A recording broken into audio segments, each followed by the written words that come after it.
దిద్దుకొని బ్రతుకుటే నాకు సంతోషము. ఇదే యెహోవా వాక్కు. కొనగలిగినప్పుడు చూస్తున్నాము. మన యెహెజ్కేలు గ్రంథంలో 18:23 వచనంలో ప్రభు సెలవిస్తున్న మాట జాగ్రత్తగా గమనించండి.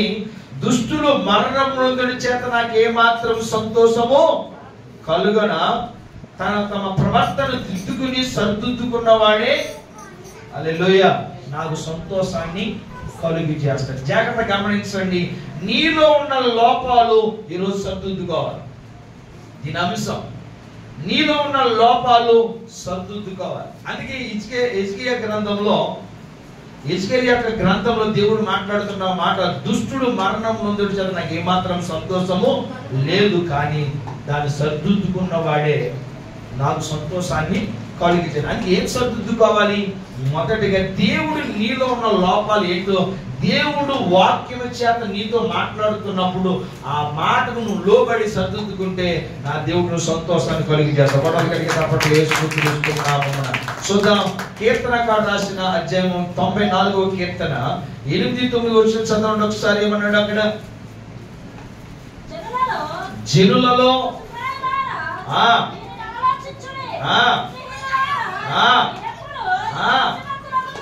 ఎప్పుడు మీరు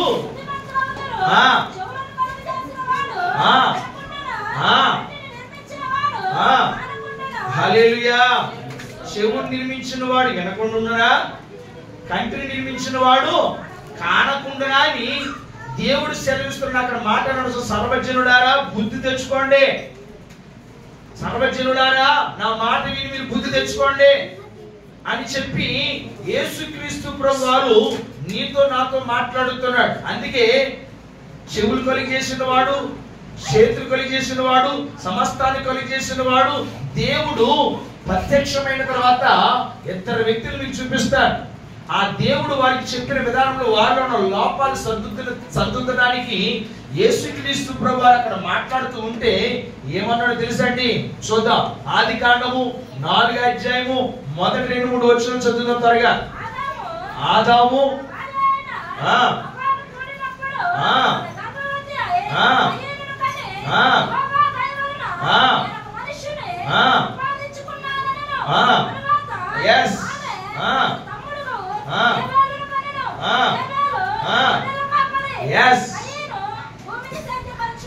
దేవుడికి స్తోత్రము కలుగునుగా. అమ్మని ఆదాముని ఏర్పరచుకున్న తర్వాత వారి గర్భాలలో కయ్యేను ఏబేలు వీళ్ళిద్దరూ కూడా ఒకే గర్భం నుంచి వచ్చిన వారు. కానీ వీళ్ళందరూ కూడా కయ్యను ఏం చేస్తున్నాడంట? భూమిని శాతపరుస్తున్నాడా. ఏబేలేమో గొర్రెలను కాస్తూ ఉన్నాడు. ఒక అధికారం కలిగి ఉన్నాడు. భూమిని పంట పండిస్తూ ఉన్నప్పుడు దేవుడికి సమర్పణ చేయడానికి, దేవుడికి అంగీకరింప చేయడానికి తన కలిగి ఉన్న దాంట్లో తీసుకుని వచ్చి దేవుడికి ఇస్తున్నప్పుడు కయ్యేనేమో తన పంటలో కొంత తీసుకుని వచ్చి దేవుడి సమర్పణ చేశాడు. ఏబేలు కూడా గొర్రెల్లో తీసుకుని వచ్చి సమర్పణ చేశాడు. సమర్పణ చేసినప్పుడు యేసుక్రీస్తు ప్రభు కను నుండి చూచి చెవి నుండి విని మాట్లాడుతున్న మాట జాగ్రత్త గమనించండి.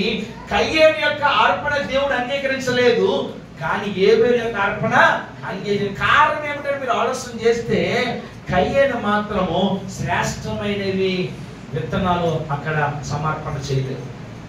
అప్పుడు దేవుడు చూశాడు. తర్వాత కయ్యేను యొక్క అర్పణ చూశాడు, ఏబేలు యొక్క అర్పణ చూసిన తర్వాత ఏబేలు యొక్క అర్పణ యేసుక్రీస్తు ప్రభువుకి చాలా ఇష్టమైనదట. హల్లెలూయా, హల్లెలూయా. ఎప్పుడైతే ఇష్టమైందో ఆ అర్పణ అంగీకరించాడని చెప్పేసి కయ్యేనికి ఏమొచ్చిందట? కోపం వచ్చిందట. ఇప్పుడు గమనించండి, నీలో ఉన్న లోపం ఏమిటంటే బహుగా మనలో కనబడేది కోపమే. అవునంటారా కాదట? మరి కోపాన్ని దేవుడి చిత్తం నెరవేర్చదంటారా? నీలో, నాలో, అందరిలో బహుగా కనబడేది ఏంటంటే కోపమే. ఈ కోపం వల్ల చాలా నష్టపోతాం. ఈ కోపం వల్ల చాలా అనర్థాలు మనము తెచ్చిపెట్టుకుంటాం. కాబట్టి కోపం వల్ల దేవుడి సన్నిధిలో నుండి మనం బయటికి వెళ్ళిపోయే అవకాశం కూడా ఉంది. కోపం వల్ల దేవుడి చిత్తాన్ని మనము నెరవేర్చలేము. నీలో నాలో బహుగా ఉండేది ఏంటంటే కోపం. ఈ కోపము విడిచిపెట్టలేదు. దేవుడు నీ నీతో మాట్లాడుతున్నమాట, కయను నీవు సత్ప్రవర్తన చేస్తే, సత్క్రియను జరిగితే, నేను ఎందుకు అంగీకరించను? కింద వచ్చిన చదువుకున్నప్పుడు 5వ వచనం అనుకుంటా. కయ్యేను అతని అర్పణ ఆయన లక్ష్య పెట్టలేదు కాబట్టి కయ్యేను మిక్కిలి కోపం వచ్చి అతను తన ముఖము చిన్నబుచ్చుకుని హల్లెలూయా, యెహోవా కయ్యేనుతో నీకు కోపమేలా, ముఖము చిన్నబుచ్చుకుని ఉన్నవేమి? నీవు సత్క్రియ చేసిన ఎడల తల ఎత్తుకొనవా, సత్క్రియ చేయని ఎడల వాకిట పాపం పొంచి ఉన్నది. ఏమన్నాడంట? మంచి చేయమని దేవుడు చెప్తున్నాడు.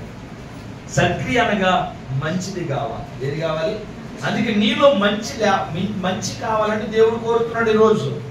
కయ్యేను సత్ప్రవర్తన కలిగి లేడు. అందుకే నువ్వు సత్ప్రవర్తన చేసి ఉంటే, సత్ప్రవర్తన కలిగి ఉంటే, సత్క్రియలు చేసిన ఎడల తల ఎత్తుకొనవా. సత్క్రియ కావాలంటే ముందుగా దేవుడు మనము మనసు ఏంటో తెలుసుకోవాలి. దేవుడికి అర్పించేటప్పుడు శ్రేష్టమైన, దేవుడికి ఇచ్చిన దాంట్లో శ్రేష్టమైన దేవుడికి ఇవ్వడం నేర్చుకోవాలి. ఎప్పుడైతే దేవుడికి నువ్వు ఇస్తావో ఆ మంచి ప్రవర్తన బట్టి దేవుడిని ఏం చేస్తాడంటే తలగా పెడతాడు. దేవుడు కొడలు కడిగేటప్పుడు వేస్తున్నాడు. అందుకే దేవుడికి ఇచ్చేటప్పుడు అనాలోచన కలిగి దేవుడికి ఇవ్వకూడదు. ఇచ్చేటప్పుడు ఏమి సందేహం కనబడదు. ఎంత తెలుసండి? కన్నులు సృష్టించిన వాడు, చెవులు సృష్టించిన వాడు, సమస్తం సృష్టించిన వాడు నిన్ను చూస్తూ ఉన్నాడు. నీకు బుద్ధి రావాలి. నీకు బుద్ధి చెబుతున్నాడు ఈరోజు. నీలో ఉన్న లోపాలు సర్దుకోవాలి ఈరోజు. కయ్యేను ముఖం ఏమైందంట? చిన్న పుచ్చుకుందంట. చూడండి, ఏమన్నా పరిచర్యలు ఏమన్నా ఒక మాట అంటే చాలు మనమే ముఖం చిన్న పుచ్చుకుని అడిగి ఇంటికి వెళ్ళిపోతున్నాం. అవునంటారా కాదంటారా? మరి అడగటము, ఈ చిన్న పుచ్చుకోవడము దేవుడికి ఇష్టమవుతుంది అంటారా? ఇష్టమవుతుంది అంటారా? సత్ప్రవర్తన కలిగి ఉంటే నువ్వు ఎక్కడ తలెత్తుకుంటావు, ఎక్కడ అయితే అక్కడ నువ్వు తలెత్తుకున్నట్టు నా దేవుడు చేస్తాడు. ఎందుకు తెలుసా? నువ్వు దేవుడి సమ్ముఖంలో, దేవుడి సన్నిధిలో సత్ప్రవర్తన కలిగి నువ్వు జీవిస్తున్నావు కనుక, దేవుడికి ఇష్టంగా నడుస్తున్నావు కనుక నీ తల నా దేవుడి పైకి ఎత్తుతాడే కానీ తల తెచ్చడం. హల్లెలూయా, హల్లెలూయా. అందుకే సత్ప్రవర్తన కలిగి ఉండాలి. అందుకే చూడండి, మత్తయి సువార్త 5వ అధ్యాయము, మత్తయి సువార్త 5వ అధ్యాయం 16 చూడండి ఏమంటాడు అక్కడ కూడా. త్వరగా.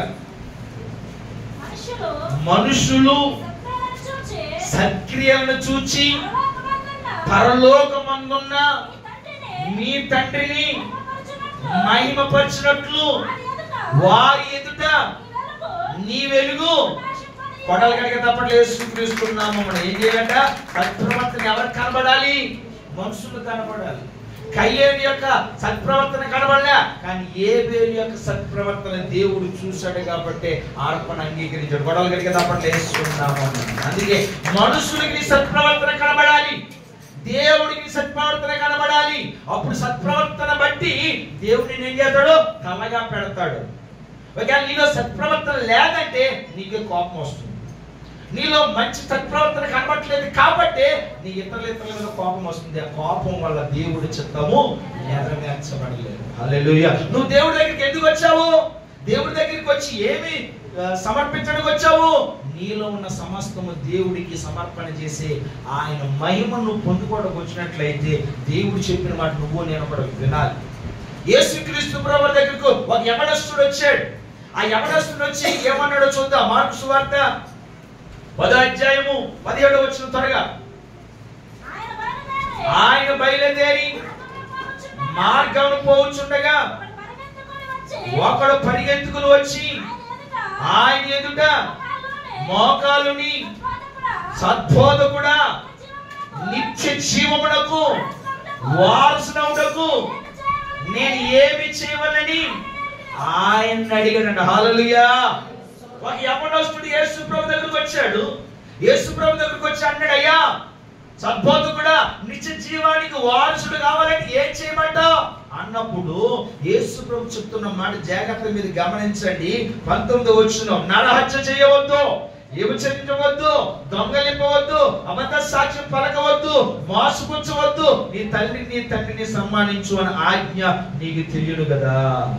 హల్లెలూయా అని దేవుడు ఆ యవనస్తుడికి చెప్తుంటే ఆయన అంటాడు, అయ్యి చిన్నప్పటి నుంచి నేను చేసుకొస్తున్నా, చిన్నప్పటి నుంచి కూడా నేను అన్ని కలిగే ఉన్నా, కాబట్టి నన్ను ఏం చేయమంటావు అని అంటున్నప్పుడు యేసు ప్రభు ఏమన్నాడో ఇప్పుడు జాగ్రత్తగా మీరు గమనించినట్లయితే చూడండి 20వ వచనం. అందుకు అతడు బోధకుడా, బాల్యం నుండి ఇవన్నీ కూడా సమస్తము నేను చేయుచున్నానని చెప్పాను. యేసు అతన్ని చూచి అతన్ని ప్రేమించి, జాగ్రత్తగా అతన్ని చూచి అతన్ని ప్రేమించి ఏమన్నాడో చూద్దాం. హల్లెలూయా. యేసు అతన్ని చూచి అతన్ని ప్రేమించి, నీకు ఒకటి కొదువుగా ఉన్నది, నీవు వెళ్ళి నీవు కలిగి ఉన్నాయో అమ్మి బీదలకి ఇమ్ము, పరలోకమందు నీకు ధనము కలుగునని నీ వచ్చి నన్ను వెంబడించమని చెప్పాడు. దేవుడు మాట వినాలి కదా. యమనస్తుడైనా నిజ జీవానికి వారసుడు కావాలంటే ఏం చేయాలి ప్రభు అని అడిగినప్పుడు మరి దేవుడు మాట కూడా వినాలి కదా. నరాచ చేయవద్దు, వ్యభిచరించవద్దు, దొంగిలించవద్దు, అబద్ధ సాక్ష్యం పలకవద్దు, నీ తల్లిని తండ్రి సన్మానించి అన్ని బాధ్యతలు చేసుకొస్తున్నా, కానీ ఒకటి కొద్దుగా కనబడుతుంది నాకు. ఎందుకంటే కళ్ళుండి కళ్ళు చేసిన దేవుడిని చూస్తున్నాను కాబట్టి. బుద్ధి తెచ్చుకో. కాబట్టి నీకు కొద్దు ఉన్నది ఏంటంటే నీ దగ్గర ఉన్న ఆస్తి అంతా కూడా అమ్మి బీదలకి ఇచ్చి నన్ను వెంబడించి పరలోకంలో నిన్ను అధికముగా నీకు దీవిస్తానన్నాడట. అన్నప్పుడు వినాలి కదా. వినాలా వినొద్దంటారా? పక్కకు దూసేసాడు. పక్కకు దూసేసి ఏం చేశాడో జాగ్రత్తగా మీరు గమనించినట్లయితే 22వ వచనంలో అంటాడు చూడండి. అతడు మిగిలి ఆస్తి గలవాడు కనుక ఆ మాటకు ముఖము అన్న జాగ్రత్తగా వినాలి. ఒకరు మాట చెప్తున్నప్పుడు మనం జాగ్రత్తగా వినడం నేర్చుకోవాలి. ఒక మాట చెప్పినప్పుడు నీ నోట్లు ఏం కనబడాలి తెలుసండి? చిరునవ్వు కనబడాలి. ఇలా మూతు ముడుచుకోవడం కనబడకూడదు. మూతు ముడుచుకోవడం వల్ల ఏమవుతుంది అంటే ఆయనకి అర్థమైతే నా మాట ఏంటి నచ్చట్లేదు అని. అందుకే యేసుక్రీస్తు గారు చెప్తే నీకు ఒక కొద్దువైంది అది అమ్మి నన్ను ఎంబడి అది ఇచ్చేసి బీదలకు ఇచ్చేసి నన్ను ఎంబడించు, నేను పరలోక రాజ్యంలో ధనవంతుడికి నేను చేస్తాను, పరలోక రాజ్యం నేను నిలబెడతాను, కానీ వెంబడించంటే ముఖం చిన్న పుచ్చుకున్నాడట. ముఖం చిన్న పుచ్చుకుని ఏం చేశాడట? అక్కడి నుంచి వెళ్ళిపోసాగాడట. అక్కడి నుంచి వెళ్ళిపోయి చదవండి అన్నమాట ఒకసారి. అతడు మిగిలి ఆస్తి గలవాడు కనుక ఆ మాటకు ముఖము చిన్న పుచ్చుకుని దుఃఖపడుచు వెళ్ళిపోయాడు. అప్పుడు యేసు చుట్టూ చూచి ఆస్తి గలవాడు దేవుడు రాజ్యంలో ప్రవేశించుడా ఎంత దుర్భరమని తన శిష్యులతో చెప్పాడట. అంటే ఆస్తి పనులు పరలోక రాజ్యంలోకి వెళ్తారంటారా? మరి ఈ లోపల ఆస్తిని తీసుకుని పరలోక రాజ్యాన్ని మనం వెళ్ళగలమంటారా? అందుకే దేవుడు చెప్పిన మాట మనం వినాలి. దేవుడు చెప్పినప్పుడు మనం చిన్న పుచ్చుకోవడం వల్ల మనలో సత్ప్రవర్తన కనబడదు. నువ్వు తలెత్తుకోవాలి, నువ్వు ఆశ్రయించబడాలి, నువ్వు నిత్య జీవానికి వారసుడిగా ఉండాలంటే దేవుడు చెప్పిన మాట వినాలి. మందిరంలో దేవుడు మందిరంలోకి వచ్చి నువ్వు విధేయతను వినయమును చూపించి ఆయన మాటను లోబడితే నా దేవుడిని ఏం చేస్తాడు తెలుసండి? తల్లగా నింపుతాడు. గొడవలు కడుగుతాడు, వేస్తున్నాము తల్లగా నిలబెడతాడు. అందుకే ఆయన చెప్పిన మాట మనం శ్రద్ధగా వినడం నేర్చుకోవాలి. చిన్న పుచ్చుకుని వెళ్ళిపోయాడు. తినలో ఉన్న లోపాలు దేవుడు సరిదిద్దుతున్నప్పుడు చెప్తున్నప్పుడు సరిదిద్దుకోవాలి కదా. ఈ రోజు ప్రియ సంగమా ఈ లైవ్ ఉంటున్న ప్రియ మిత్రుల జాగ్రత్తగా వినో. దుష్టుడు మరణం ముందు నాకేమాత్రం సంతోషం లేదు, తన ప్రవర్తన సరిదిద్దుకునే వాడే నాకు సంతోషాన్ని కలుగు చేస్తాడు. హల్లెలూయా. నీ ప్రవర్తన సరిదిద్దుకో, నీలో ఉన్న లోపాలు సరిదిద్దుకో. నీలో మొట్టమొదటిగా ఎక్కువ కనబడేది ఏంటి తెలుసా? కోపం. ఆ కోపాన్ని మనం ఏం చేసేసండి? సమాధి చేయాలి. రోజు కోపం వల్ల దేవుడు రాజ్యంలో ప్రవేశించలేవు. కోపం వల్ల నష్టమే కలుగుతుంది కానీ ఆశీర్వాదం రాదండి. హల్లెలూయా. ఆ కోపంతో ఏం చేసిందట? వెళ్ళిపోయాడట. కయ్యను ఏమైపోయాడట? కోపంతో యేసుక్రీస్తు చెప్తున్నాడు, నీ ప్రవర్తన సరిగా లేదు, నీ సత్ప్రవర్తన సరిగా లేదు, నీ ప్రవర్తన సరిగా లేదు కాబట్టి సత్క్రియలు చేసిన ఎడల నువ్వు తలెత్తుకుని ఎదిగి చేయనప్పుడు ఆ మాట మీద కోపంతో ఏం చేసినట్ట? కయ్యను చంపేశాడు. కయ్యను హేబేలు చంపేశాడు. హేబేలు చంపేయగా హేబేలు రక్తము ఎవరికి మొర పెడుతుందంట?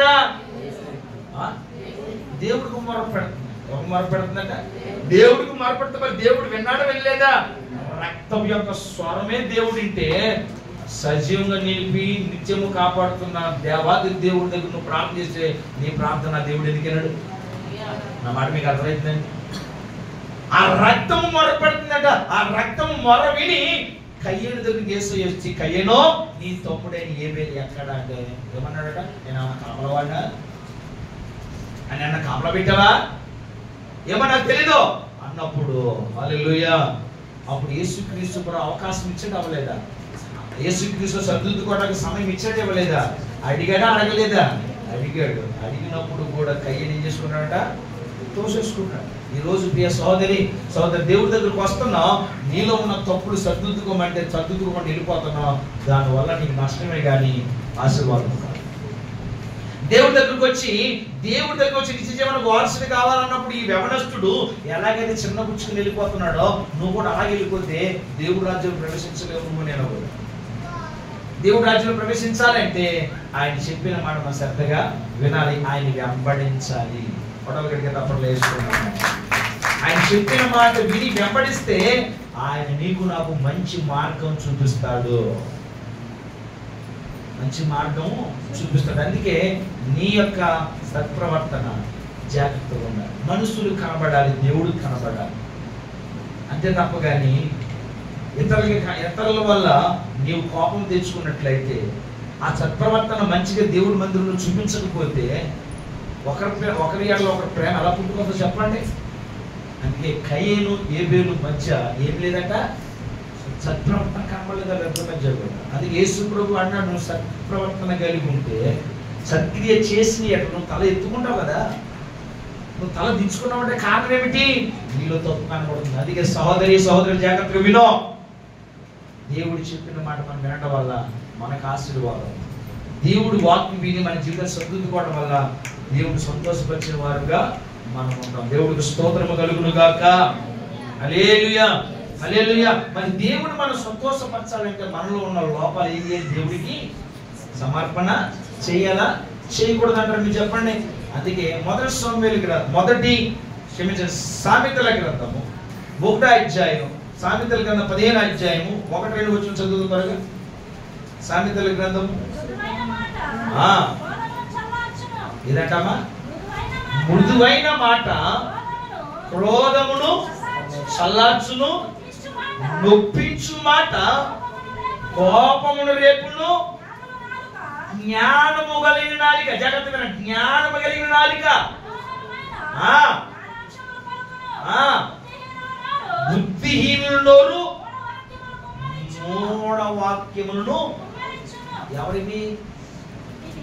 బుద్ధిహీనులు ఏం కుమరిస్తారట? మూఢ వాక్యం.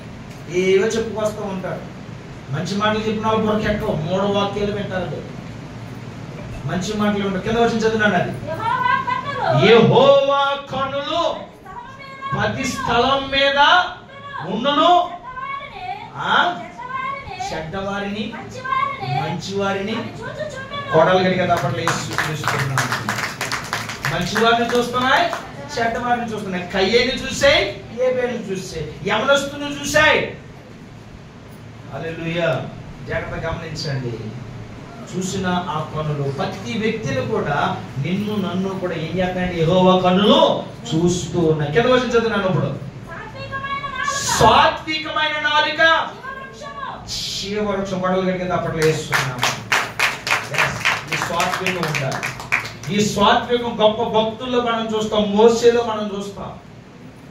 మోసే కూడా కోపం ద్వారా దేవుడితో మాట్లాడమంటే బండలు కొట్టేసిన వల్ల వాగ్దాన భూమిలో అడుగుపెట్టలేకపోయాడు. అందుకే కోపం చాలా ప్రమాదాన్ని తెచ్చిపెడుతుంది, దేవుడి చిత్తాన్ని నెరవేర్చలేదు. అందుకే మోసే చాలా సాత్వికుడు. మోసే ఇల్లంతట్లో బహు నమ్మకమైన వాడు. ఇశ్రాయేలుని నడిపించుకుంటూ వెళ్తున్నప్పుడు కూడా అక్కడ చుట్టూ ఉన్న ప్రజలు కోపం పుట్టించడం వల్ల హల్లెలూయా బండతో మాట్లాడమన్న ఆ మాట మర్చిపోయాడు. మర్చిపోయి కర్రతో ఏం చేశాడట? కుట్టేసిన వెంటనే యేసుక్రీస్తు ప్రభువు ప్రత్యక్షమై చెప్తున్నాడు, మోసే మోసే నేను నాతో మాట్లాడమను కానీ నన్ను కొట్టమనలా, బండను కొట్టమనలా అని అన్నప్పుడు, నీవు నా మాట తప్పవు గనుక, నేను చెప్పిన మాట వినలేదు గనుక నీవు వాగ్దాన భూములు అడుగు పెట్టలేవు. ఎవరని అంటారు? ఇశ్రాయేలుగా నువ్వు మాత్రం ఏం చేసాడండి మోసే? ఏం చేసాడు? మరి చిన్న పాపం. ఏ సంగమా ప్రియ సహోదరుడు, చిన్న కోపమే సంఘాన్ని చెడగొట్టేస్తుంది. చిన్న కోపమే ఒక వ్యక్తిని మందిని నడిపించే బయటికి వెళ్ళిపోనిస్తుంది. మరి నీ స్వాత్వికమేది? మృదువైన మాట ఏది? మరి దేవుడు నమ్ముతున్నప్పుడు దేవుడు మాట నీలో కనపడాలి కదా. దేవుడు మాట ఎంత ప్రేమ కలిగిన మాట తెలుసండి, ఎంత అద్భుతమైన మాట తెలుసండి. ఆయన మాట మనుషుని ఏం చెప్పదట, దగ్గరికి నడిపిస్తుంది, కొడలు కలిగి తప్ప. ఆయన మాట నా జీవితాన్ని మారుస్తాదే. మరి ఆయన వెంబడిస్తున్నప్పుడు, ఆయన మాట వింటున్నప్పుడు ఆయన లక్షణాలు ఒక్కటైనా నీలో కనబడుతుందా? ఈరోజు సర్దుగా ప్రియ సంగమ, ప్రియ సహోదరి సహోదరుడు, నీట్లో నీ మాట స్వాత్వికం కలిగి ఉండాలి.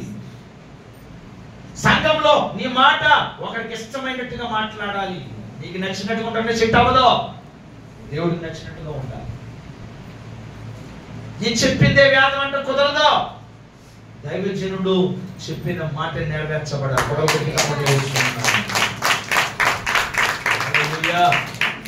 నువ్వు పిలిస్తే సేవకుడు రాలా, దేవుడు పిలిస్తే సేవకుడు వచ్చాడు.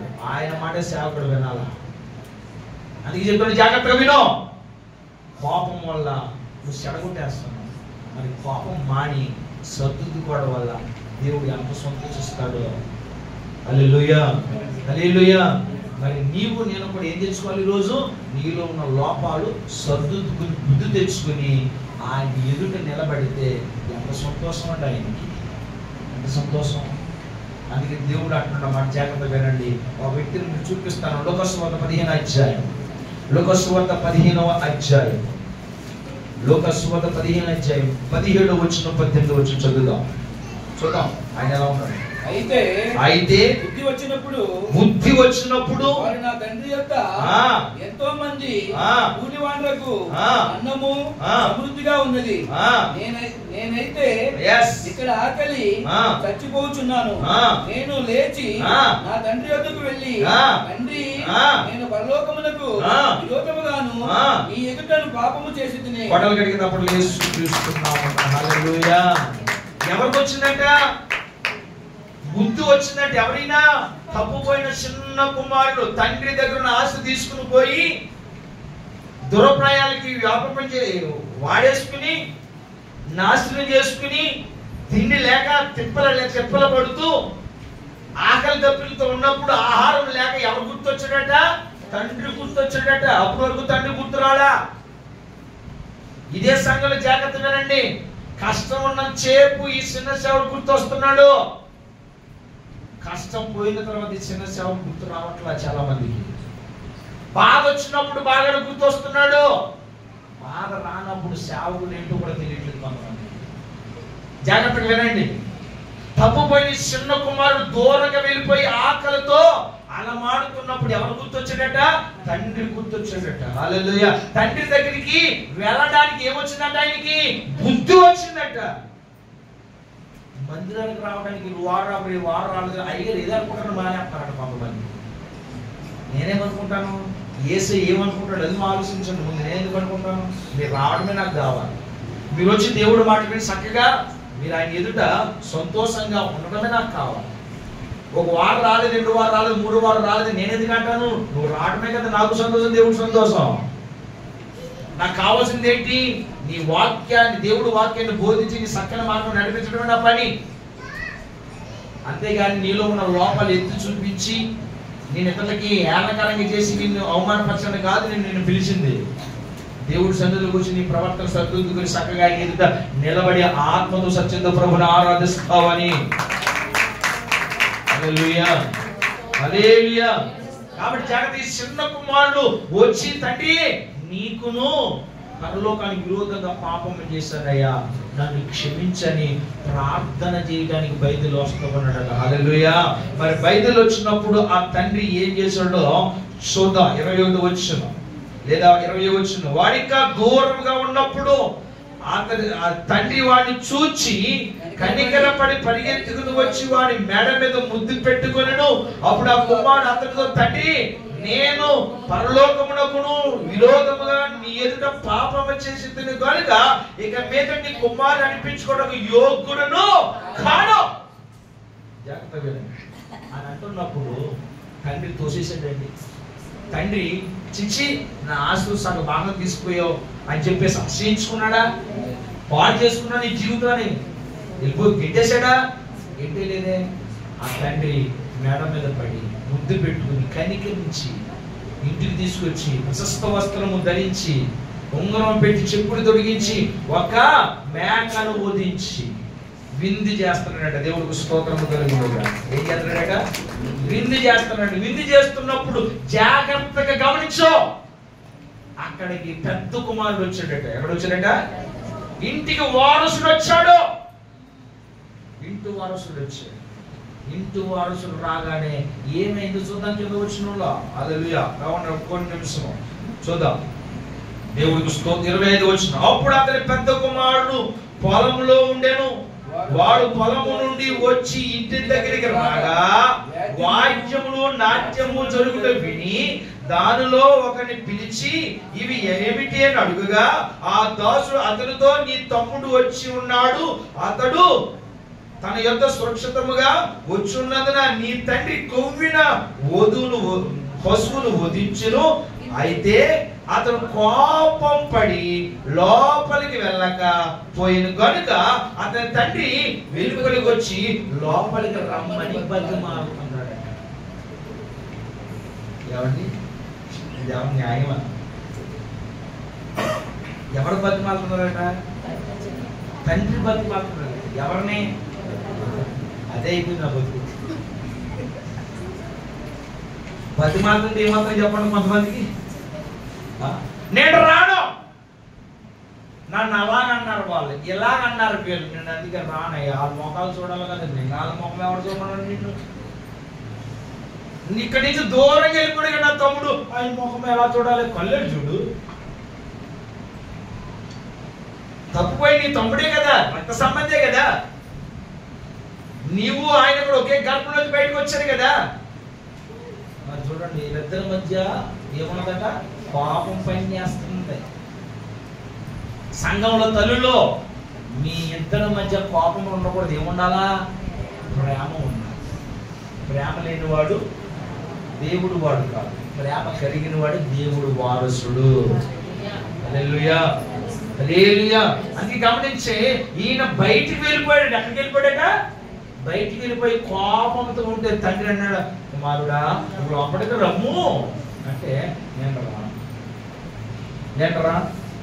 ఏనాయన అక్కడ తమ్ముడు ఉన్నాడు, వాద్యాలు వాయిస్తున్నావు, ఎంత సంతోషం ఉన్నావో. నీ దగ్గర ఉన్నప్పుడు ఏ రోజైనా ఒక గొర్రె పిల్లనిచ్చి నా ఫ్రెండ్స్ తో గడపమని ఏ రోజైనా చెప్పావా? నువ్వు చెప్పలే. నేను రా. అప్పుడు తండ్రి అన్నాడు ప్రేమగా, నా దగ్గర ఉన్నాయన్నీ కూడా నీయే కదా, నీవు ఏది కావాలో తీసుకోవాలి. అందుకే అడగకుండా అమ్మాయినా అన్నం పెట్టదంట. అడగకుండా ఏసై కూడా నీకేమి ఇవ్వడు. పొడలు కడిగి తప్పట్లు వేస్తున్నాను. ఏసై దగ్గర ఉన్నాను కదా, నాకు అధికారం ఇవ్వలేదు, అయ్యగారు నాకు చెప్పలేదండి కదా. దాంట్లో నువ్వు వాడుకోవడం నీకు కావాలి. నాకు చెప్పాలి, కొట్టి పెట్టంటే ఎలా ఉండదు, ఎవరు కోపలు వస్తాయి. ఏమండి, ఏ పరిచయం చేయాలంటే నాకు చెప్పలేదు, ఏం చేయలేదు, నాకు చెప్పలేదు. ఏం చెప్పాలి నీకు? పని చేయడం చెప్పాలా? ఒక సహోదరు ఒంగు చేస్తే నువ్వు ఒంగు చేయడం నీ చేత కదా. మన గమనించి ఊరు ప్రయాణం వెళ్ళినప్పుడు ఒక ట్రైన్ ఎక్కితే మాత్రం పరిగెట్టుకుంటే ఎక్కేస్తావే, మరి అప్పుడు అడగొచ్చు కదా, నేను కూడా ఎక్కుతాను ఆగు అని. అప్పుడు పరిగెట్టేస్తాం. ఇప్పుడు మాత్రం అయ్యగారు చెప్పలేదు. ఏ పరిచయం చేయాలన్నా కోపంతో చేయొచ్చమా? ప్రేమతో చేయి. ప్రేమ వల్ల కీడుని చేయించగలవు. నువ్వు ఏ పని చేసినా, ఏ పరిచయం చేసినా ప్రేమ కొరకు చేసే పని చేయి. నీ సేవకుడి కోసం చేయకు. నువ్వు నిన్ను పిలిచిన దేవుడు నమ్మదగినవాడు. నేను ఏర్పరచుకున్న దేవుడు గొప్ప దేవుడు. ఆయన కోసం పనిచేయి, ఆయన కోసం పరిచయం చేయి, ఆయన కోసం ఒక ఆత్మ సంపాదించు, ఆయన కోసం నీ పాపాలు విడిచిపెట్టు, ఆయన కోసము నీవు కన్నీటి గార్చి కొన్ని ఆత్మ సంపాదించడం వల్ల పరలోక రాజ్యంలో స్థానం నా దేవుడు నీకు ఇస్తాడు. హల్లెలూయా, హల్లెలూయా. కోపం వచ్చి పెద్ద కుమారుడు ఎక్కడ ఉన్నాడంట? గతి వెలుపులో ఉన్నాడంట. తండ్రి వెలుపులోకి వచ్చి అడుగుతుంటూ ఏం చేస్తాను తెలుసండి, నేను రాను అని కోపంతో ఉండటం వల్ల మరి ఆశీర్వాదం పొందుకున్నాడంటారా? పొందుకోవాలి. తండ్రి దగ్గర ఉండి, దేవుడి దగ్గర ఉండి మనం మోసపుచ్చుకోవడము ఎంత సమం అండి. అది మంచిది కాదు. దేవుడు పని చేయాలంటే ఏముండాలి తెలుసండి? స్వాతంత్ర్యం ఉండాలి. దేవుడు పని చేయాలంటే ఏముండాలి? తగ్గింపు ఉండాలి. దేవుడు పని చేయాలంటే ఏముండాలి? ప్రేమ ఉండాలి. ప్రేమ వల్ల ఏదైనా మనం చేయించాలి. అందుకే ఆ తండ్రి ఆ కుమారుడు దగ్గరికి వచ్చి అన్నాడు, ఏంటి తెలుసండి? యోగ్యముగా బుద్ధి వచ్చి ఏమన్నాడు తెలుసండి? హల్లెలూయా. తండ్రి, నీకును పరలోకానికి విరోధంగా పాపం చేశానయ్యా, నీ కుమారుని అనిపించుకోవడం కూడా యోగ్యుడు కాదయ్యా అని ఎంతగా బతిమాలాడో ఆ కనికర మాటను బట్టి, ఆ ప్రేమను బట్టి తండ్రి హత్తుకుని హల్లెలూయా ఒక దూడను వధించి ప్రేమ విందు చేసేటంటే గొడవల కనుక తప్పదు. హల్లెలూయా, హల్లెలూయా. అందుకే జాగ్రత్తగా గమనించి ప్రియ సహోదరి సహోదరుడా, నీవు దేవుని సంతోషపరిచే వ్యక్తిగా ఉండాలి. కానీ హల్లెలూయా, నీవు మరణించిన తర్వాత దేవుడు దుఃఖపడితే ప్రయోజనం ఉంటుంది. అందుకే దుష్టులు మరణం చేత నాకు ఏమాత్రం సంతోషమో కలుగు, నా ప్రవర్తన సర్దుకున్న వాడే నాకు సంతోషాన్ని కలిగించేస్తాడు. దేవుడికి స్తోత్రము కలుగును గాక. హల్లెలూయా, హల్లెలూయా. అందుకే నీవు నేను కూడా ఆయన సంతోషాన్ని మనం కలిగి చేయాలంటే ఏం చేయాలా? మన యొక్క జీవితాన్ని దేవుడికి సమర్పణ చేయాలి. ఎలాగా? ఈ చిన్న కుమారుడు చూడండి, 7:37 వచ్చిన చదవండి. అక్కడ ఆదికాండం లోకసువార్త 7:37, క్షమించండి 15:24 వచ్చిన 15:24 చూడండి. ఏమన్నాడు? ఈ నా కుమారుడు చనిపోయి మరలా బతికెను, తప్పిపోయి దొరికినని చెప్పాను. అంతటా వారు ఎందుకు సాగారట సంతోషంగా? అప్పుడు ఇంట్లోంచి బయటికి వెళ్ళిపోయి తన జీవితాన్ని నాశనం చేసుకున్న వ్యక్తిని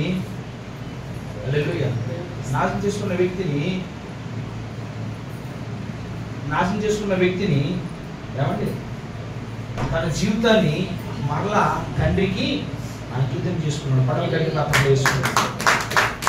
ఎప్పుడైతే అంకితం చేసుకున్నాడో, ఎప్పుడైతే దేవుడికి ఇచ్చాడో, తన జీవితాన్ని మార్చుకుని తన పాపాన్ని విడిచిపెట్టి తండ్రి దగ్గరికి రాగా తండ్రి సంతోషంగా చేసుకుని వధించిన ఆ యొక్క గొర్రెపిల్లని బట్టి సంతోషిస్తూ ఉన్నాడంట. హల్లెలూయా. దీన్ని బట్టి దేవుడు సంతోషం వచ్చినప్పుడు తన తప్పు ఓపుకుని విడిచిపెట్టడం వల్ల దేవుడు సంతోషించలేదా? ఈరోజు ప్రియ సోదరి మాట్లాడిన ప్రియ మిత్రమా, నీ పాపము దేవుడికి విడిచిపెట్టినట్లయితే దేవుడు ఎంతగా సంతోషిస్తాడు. చూద్దాం ఒకసారి లోకసువార్త 7:37 వచ్చింది. 7:37 వచ్చింది. లోకసువార్త ఆ ఊరిలో ఉన్న ఎవరట?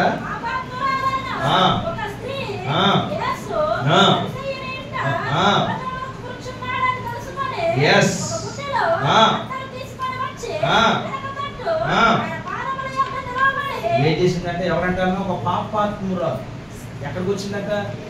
ఏసే దగ్గరికి వచ్చింది. ఏసే దగ్గరికి వచ్చి ఏం చేసిందంట? నా వైపు చూడాలి, మీరు వైపు చూడక. ఏసే దగ్గరికి వచ్చి ఏసయ్య దగ్గర వచ్చి తన గుడ్డులో ఉన్న అత్తరు తీసి తల అంతగా యేసుక్రీస్తు ప్రభువారు ఆమెను చూచి గ్రహించి విని, జాగ్రత్తగా వినాలి. హల్లెలూయా. జాగ్రత్తగా వినాలి. ఆ వ్యక్తి యేసయ్య పాదాల దగ్గరికి చేరి కన్నీళ్లు గార్చి ఏం చేస్తుందట? ప్రార్థన చేస్తుందట. ప్రార్థన చేస్తున్న సమయంలో అక్కడ చాలా మంది చదివినప్పుడు కూడా పాపాత్మురాలు యేసయ్యని చూసిన తర్వాత జాగ్రత్తగా గమనించి ఎందుకు కన్నీళ్లు గార్చి ఏడుతుందంటే ఆమెకు విస్తారమైన పాపాలు ఉన్నాయంట. విస్తారమైన పాపాలను బట్టి ఎవరు ప్రేమించిందట? యేసయ్యని ప్రేమించింది. ప్రేమించిన వెంటనే యేసు ప్రభు ఏం చేశాడో జాగ్రత్తగా మీరు గమనించినట్లయితే 47 వచ్చింది. ఆమె విస్తారముగా ప్రేమించును కనుక ఆమె యొక్క విస్తారమైన పాపను క్షమించబడవని నీతో చెప్పుచున్నా, అనగా ఎవరిని కొంచెంగా క్షమించునో వాడు కొంచెముగా ప్రేమించునని చెప్పి నీ పాపమును క్షమించబడునని ఆమెతో చెప్పిను. అప్పుడు ఆమె కింద 50 వచ్చిన అందుకైన నీ విశ్వాసాన్ని రక్షించు సమాధాన గల దాన్ని వెళ్ళమని ఆ స్థితితో చేపడాడు. గొడవ గడికి తప్పదు. ఎందుకు ఆ స్థితిలో తప్పబడటానికి ఏం లేదు, సమాధానం లేదు, నెమ్మది లేదు. పాపం వల్ల తన జీవితం అంతా కూడా అవమానాలు గుండా వెళ్తుంది, నిందలు గుండా వెళ్తుంది. ఎవరి ఇంటికి వెళ్ళినా తువను ఉమ్మేస్తున్నాడు. అటువంటి సమయంలో ఒక పరిచర్య ఇంట సీమోను ఇంట్లో భోజనం కూర్చున్న యేసుక్రీస్తు ప్రభు ఉన్నాడని విని ఆ పాపాత్ములను యేసయ్య దగ్గరికి వెళ్ళి కన్నీళ్లు గార్చి హల్లెలూయా అక్కడి దేవుడి సమర్పణ చేసి నా జీవితాన్ని మార్చు ప్రభు, నా జీవితాన్ని మార్చు ప్రభు అని చెప్పి యేసయ్య ప్రభు దగ్గర పాదాలు చెంది ఏడుస్తూ ఉంటే ఆమె విశ్వాసాన్ని బట్టి దేవుడు ఏం చేశాడంట, ఆ మనసుకి సమాధానం ఇచ్చాడంట. మనసుకు సమాధానాన్ని కలుగు చేశాడట. అందుకే యేసయ్య దగ్గరికి వస్తే మనకి ఏం కావాలి, సమాధానం కావాలి, నెమ్మది కావాలి. నువ్వు యేసయ్య దగ్గరికి వచ్చింది ఎందుకోసమో కొట్లాడి గొడవ పెట్టుకోవడం కాదు. కోపంతో యేసయ్య మందిరానికి వచ్చినప్పుడు ఆ మాట విని బయటికి వెళ్ళిపోతామని కాదు. దేవుడు నిన్ను నన్ను పిలిచింది, నేను చక్కని మాటలు నడిపించడానికి యేసయ్య నిన్ను నన్ను పిలిచాడు. ఆయన వెంబడించాలి నువ్వు నేను కూడా. ఆయన చెప్పిన మాట వినాలి మనం. అప్పుడే దేవుడు అద్భుతమైన కార్యం నీ పట్ల నా పట్ల కూడా జరిగిస్తాయి. హల్లెలూయా హల్లెలూయా. అందుకని సంతోషపరచడానికి దేవుడు ఈ రోజు చెప్తున్న మాట ఏంటంటే నీ ప్రవర్తన సర్దుకు. ఈ రోజు మనలో చాలా లోపాలు ఉంటాయి. మొదటిగా జాగ్రత్త గమనించండి. మనలో ఎక్కువ లోపం కనబడింది, బహుగా కనబడింది ఏంటంటే ఎక్కువ కోపమే. ఆ కోపాన్ని చాలా కంట్రోల్ చేసుకోవాలి. ఆ కోపం వల్ల నష్టపోతాం తప్ప ఉపయోగము లేదు. హల్లెలూయా హల్లెలూయా. జాగ్రత్త. ఆయన సంతోషపరచడాలంటే మనం ఏం చేయాలి, ఆయన సంతోషంగా ఉండాలంటే మన జీవితాన్ని దేవుడికి సమర్పణ చేయాలి. అదే అధ్యాయం 7 వచనం, మత్తయి సువార్త 15 అధ్యాయం 7 వచనం, క్షమించాలి, లోక సువార్త 15 అధ్యాయం 7 వచనం చదువుదాం.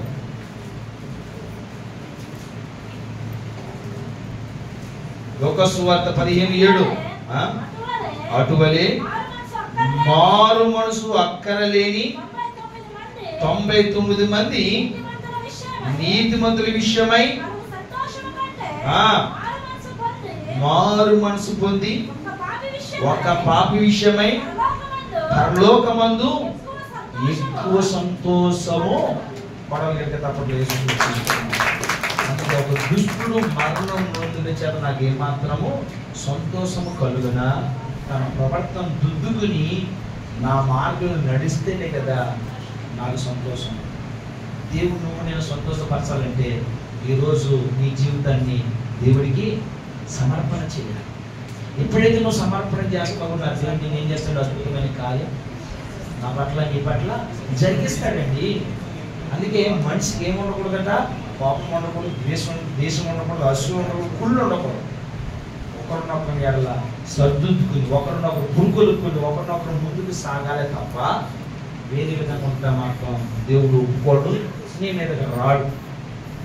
దేవుడు నీ మీదకి రావాలన్నా, దేవుడి మీదకి దిగాలన్నా, దేవుడు నీ మీద అమ్ముకోవాలన్నా మనం ఏకీపించే దేవుడితో కలిసి ప్రార్థన చేయాలి, కలిసి ప్రార్థన చేయాలి. అందుకే దేవుడు సంతోషపరిచే వారికి మనం ఉండాలి, కానీ ఆయన దుఃఖపరిచే వారికి మనం ఉండడానికి వీలు లేదు. హెచ్కేలి గ్రంథము 18 అధ్యాయం 37 వచనం, 18 అధ్యాయం 37 వచనం.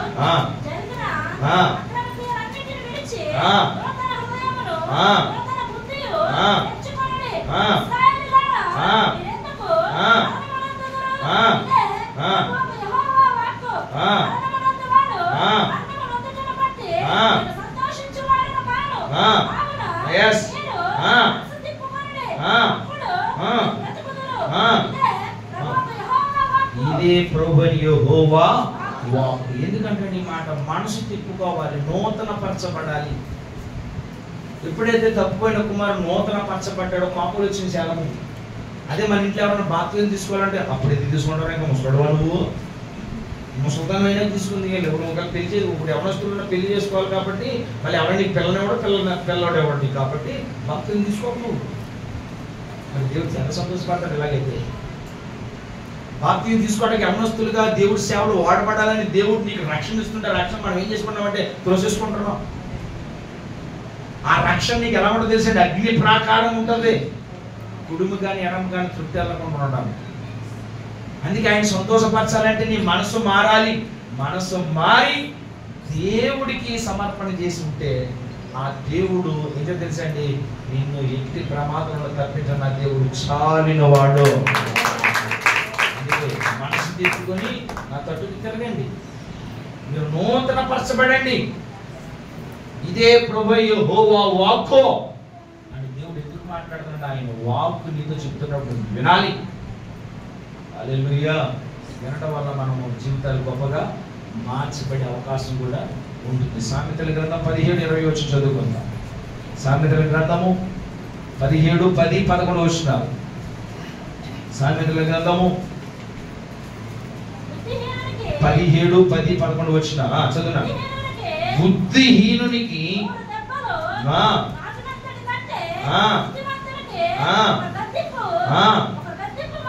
ఒక గద్దింపు మాట ఎలా నాటుతుందట? ఒక్కసారి మళ్ళీ చదువుతున్నాను, మనకు అర్థమైంది. బుద్ధిహీనులకి 100 దెబ్బలు. ఎన్ని దెబ్బలట? 100 అంటే ఏంటండి? తెలిసిపోయిందండి. ఎన్ని దెబ్బలట? 100 దెబ్బలు నాటుడానికంటే బుద్ధిమంతునికి ఒక గద్దింపు మాట లోతుగా నాటున్నాడు. గొడవలు కడిగి తప్ప వేస్తున్నాడు. 11వ వచనం. తిరుగుబాటు చేయవాడికి కీడియే చేయటకు కోరును, అట్టి వాడి వెంట కోర దూత. గొడవలు కడిగి తప్పట్టు. ఈ కోర దూత ఎవరో తెలుసండి? ఘటసర్పం. ఇదేం చేసి తెలుసండి? ఆ కింద మాట చూడండి. తిరుగుబాటు చేయటానికి చెయ్యవాడికి కీడు చేయటకే కోరును, అట్టివాడి వెంట కోర దూత పట్టబడుతుందండి. వెంటనే వచ్చేది. అందుకే కోరలతో ముఖమంతా చిన్న పుచ్చుకుని పోతారు. అప్పుడు నీ వెనక ఎవడొస్తాడు? సాతాను రెక్కలు వేసుకుని నా ఆసక్తే, నువ్వు నా బిడ్డవే, కానీ మందిరానికి వెళ్తున్నావు కానీ అన్ని నా స్వభావాలే ఉన్నాయి. ఎంత ముద్దు కూతురు, ఎంత ముద్దు కొడుకు అంటది. అర్థమైందండి?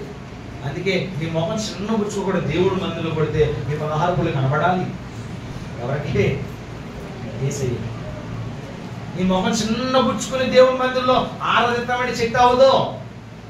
ఒక సేవకుడు మనం అందరం కలిసి దేవుని ఆరాధిస్తున్నప్పుడు వేగించకపోయినా కోరతో వచ్చి నేనేమంటా తెలుసా?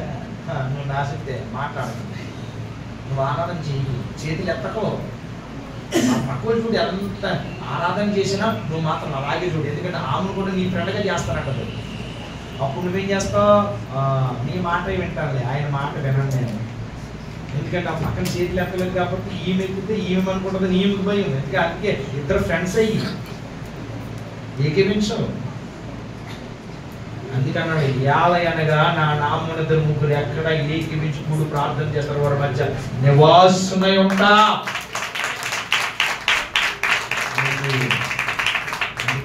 మన మధ్య నివాసమై ఉండాలంటే ఏకీవించాలి, పాట పాడాలి, ఆరాధించాలి, స్తుతించాలి, మహిమపరచబడాలి, ప్రేమ ఉండాలి. హల్లెలూయా. ఎప్పుడైతే దేవుడి యొక్క మాట మనం విని మన జీవితాన్ని మార్చుకుంటామో దేవుడు అద్భుతాన్ని నిన్ను కూడా సంతోషపరుస్తాడు, ఆనందింపజేస్తాడు, గణపరుస్తాడు.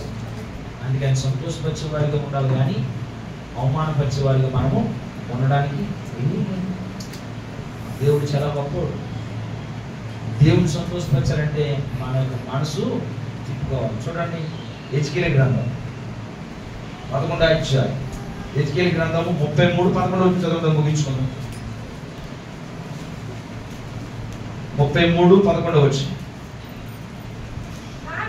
కాగా వారితో ఇట్లనము, నా జీవము తోడు దుర్మార్గుడు మరణము నొందుట వలన నాకు సంతోషం లేదు.